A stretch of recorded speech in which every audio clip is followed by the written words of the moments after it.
My sister's wedding, my mother looked at me angrily in front of everyone and said, "You're a disgrace to the family. Get out." As if that wasn't enough, my sister, with a mocking smile, asked me, "How much do you make now?" $10 cleaning, right?" The silence that followed from her was deafening.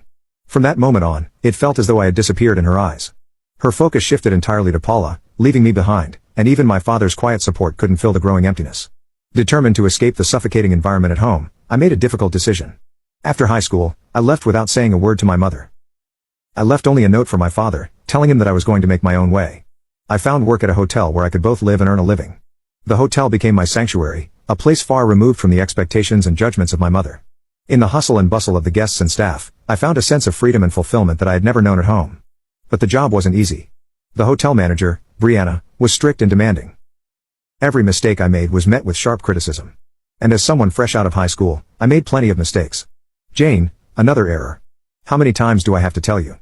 she would say, pushing me to do better.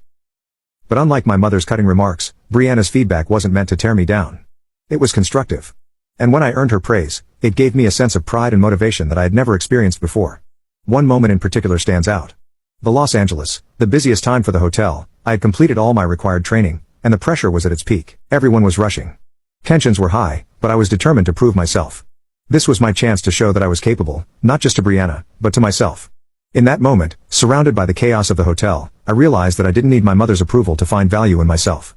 I had built something on my own, and that was worth more than any acknowledgement from her.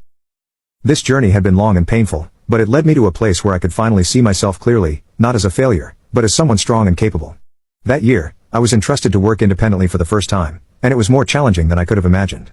The hotel was packed with guests far more than usual, pushing our resources to their limits. The chaos of serving dinner, both in the bustling dining hall and through room service, reached an intense peak.